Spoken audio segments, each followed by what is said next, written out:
नमस्कार दोस्तों, सुदेश सिंह ब्लॉग में आपका स्वागत है। आज हम सुनेंगे भगवान श्री जगन्नाथ जी के दिव्य महात्म्य की अद्भुत और पवित्र कथा।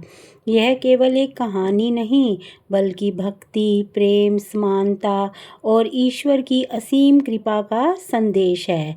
तो बिना देरी किए शुरू करते हैं भगवान जगन्नाथ की कथा। जगन्नाथ शब्द दो शब्दों को मिलकर बना है, जगत जमा नाथ, अर्थात संपूर्ण संसार के स्वामी। भगवान जगन्नाथ को भगवान श्री कृष्ण का ही स्वरूप माना जाता है। वे अपने बड़े भाई बलभद्र और बहन सुभद्रा के साथ ओडिशा के पुरी धाम में विराजमान है।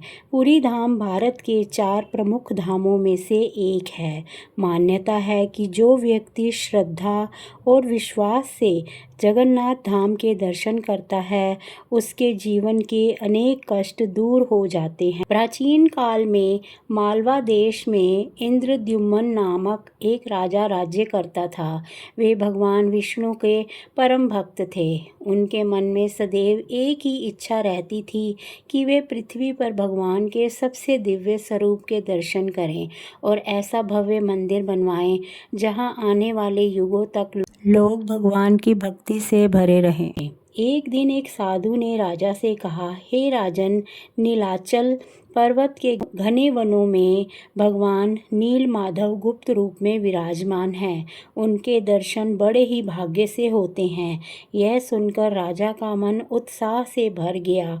उन्होंने अपने विश्वसनीय विद्वान विद्यापति को भगवान नील माधव की खोज के लिए भेजा। विद्यापति कई दिनों तक पर्वतों, जंगलों और नदियों को पार करते रहे। अंततः वे शबर जाति के प्रमुख विश्ववसु के घर पहुँचे। विश्ववसु भगवान नील माधव के परम भक्त थे और प्रतिदिन गुप्त स्थान पर जाकर भगवान की पूजा करते थे। बहुत विनती करने पर विश्ववसु विद्यापति को भगवान के दर्शन कराने के लिए तैयार हुए, लेकिन उन्होंने उनकी आंखों पर पट्टी बांध दी। विद्यापति बुद्धिमान थे। उन्होंने अपने साथ सरसों के दाने रखे और चलते समय उन्हें रास्ते में गिराए जाते हुए चलते गए। कुछ समय बाद उन दानों से पौधे उगाए और मार्ग पहचान लिया गया। जब राजा इंद्रद्युम्न विशाल सेना और भक्तों के साथ नील माधव के दर्शन करने पहुँचे, तब भगवान वहाँ से अंतर्ध्यान हो चुके थे। राजा बहुत दुखी हुए। वे रोने लगे और भगवान से प्रार्थना करने लगे, हे प्रभु, मैंने जीवन भर आपकी भक्ति की है, कृपा करके मुझे दर्शन दें। तभी आकाशवाणी हुई, हे राजन, चिंता मत करो। समुद्र तट पर एक दिव्य दारू पवित्र लकड़ी आएगी, उसी से मेरा नया स्वरूप प्रकट होगा।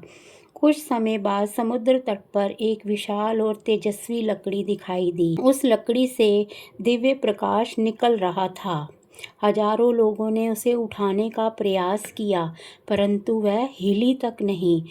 तब भगवान की प्रेरणा से विश्ववसु और विद्यापति ने श्रद्धा के साथ उस दारू को स्पर्श किया। उसी क्षण वह लकड़ी अत्यंत हल्की हो गई और उसे मंदिर निर्माण स्थल पर लाया गया। इस घटना ने सभी को यह संदेश दिया कि भगवान तो केवल शक्ति से नहीं, बल्कि भक्ति से पाया जा सकता है। एक दिन एक बढ़ई राजा के दरबार में आया। वे वास्तव में देवताओं के शिल्पकार भगवान विश्वकर्मा थे। उन्होंने कहा, मैं भगवान की मूर्तियां बनाऊंगा, लेकिन मेरी एक शर्त है, जब तक मेरा कार्य पूरा ना हो जाए, कोई भी कमरे का द्वार नहीं खोलेगा। राजा ने उनकी बात मान ली। दिन बीतते गए। कई दिनों तक भीतर से काम करने की आवाज़ आती रही। फिर अचानक सब शांत हो गया। रानी गुंडीचा को चिंता हुई कि कहीं वृद्ध को कोई कष्ट तो नहीं हुआ। उन्होंने राजा से द्वार खुलवाने का आग्रह किया। राजा ने जैसे ही द्वार खोला, भगवान विश्वकर्मा अदृश्य हो गए। कमरे में भगवान जगन्नाथ, बलभद्र और सुभद्रा की मूर्तियां थीं, लेकिन उनके हाथ और पैर पूर्ण रूप से निर्मित नहीं हुए थे। राजा इंद्रद्युम्न बहुत दुखी हुए। तभी आकाशवाणी फिर से हुई, हे राजन, यह मेरा दिव्य स्वरूप है। मैं संसार को यह संदेश देना चाहता हूँ कि मैं केवल सुंदर रूप में ही नहीं बल्कि हर रूप में अपने भक्तों के साथ रहता हूँ। तब से भगवान जगन्नाथ इसी रूप से पूजे जाते हैं। राजा इंद्रद्युम्न ने विशाल मंदिर का निर्माण करवाया। समय के साथ यह मंदिर पूरे भारत की आस्था का केंद्र बन गया। आज भी लाखों श्रद्धालु जगन्नाथपुरी पहुंचकर भगवान के दर्शन करते हैं। मंदिर के शिखर पर स्थित ध्वज हमेशा हवा की दिशा से विपरीत लहराता है। इसे भगवान का चमत्कार ही माना जाता है। जगन्नाथ मंदिर का महाप्रसाद अत्यंत प्रसिद्ध है। यहाँ प्रतिदिन हजारों लोगों के लिए भोजन बनाया जाता है। कहा जाता है कि भगवान की कृपा से प्रसाद कभी कम नहीं पड़ता। महाप्रसाद हमें समानता और प्रेम का संदेश देता है, क्योंकि यहाँ सभी लोग बिना किसी भेदभाव के एक साथ प्रसाद ग्रहण करते हैं। आषाढ़ मास में भगवान जगन्नाथ, बलभद्र और सुभद्रा जी भव्य रथों पर विराजमान होकर नगर में भ्रमण करते हैं। भगवान जगन्नाथ के रथ का नाम नंदी घोष, बलभद्र के रथ का नाम ताल ध्वज और सुभद्रा के रथ का नाम दर्प दलन है। लाखों भक्त रथ की रस्सियां खींचते हैं। मान्यता है कि जो श्रद्धा से रथ को खींचता है उसे भगवान की विशेष कृपा प्राप्त होती है। भगवान जगन्नाथ अपने भक्तों पर सदैव कृपा करते हैं। अनेक कथाओं में वर्णन मिलता है कि सच्चे मन से की गई प्रार्थना भगवान अवश्य सुनते हैं।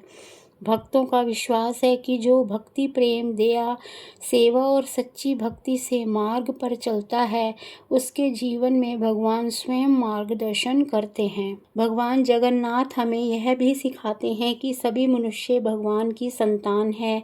भक्ति में कोई ऊंच नीच नहीं होती। प्रेम और सेवा ही सबसे बड़ा धर्म है। सच्चे मन से की गई प्रार्थना कभी व्यर्थ नहीं जाती। भगवान हर समय अपने भक्तों के साथ रहते हैं। आज भी पुरी धाम में लाखों श्रद्धालु भगवान जगन्नाथ के दर्शन के लिए आते हैं। उनके विशाल नेत्र संसार के सभी जीवों पर कृपा बरसाते हैं। जो व्यक्ति श्रद्धा और प्रेम से जय जगन्नाथ का नाम लेता है उसके जीवन में आशा, शांति और आनंद का प्रकाश फैलता है। आइए हम सब मिलकर प्रार्थना करें कि प्रभु जगन्नाथ हमारे हृदय में प्रेम, दया, भक्ति और सेवा की भावना उत्पन्न करे, संसार के सभी प्राणियों का कल्याण करे। अगर आपको यह कहानी पसंद आई हो तो वीडियो को लाइक करें, अपने दोस्तों के साथ शेयर करें और सुदेश सिंह व्लॉग को सब्सक्राइब करें। मिलते हैं अगली रोचक और ज्ञानवर्धक कहानी के साथ। जय जगन्नाथ।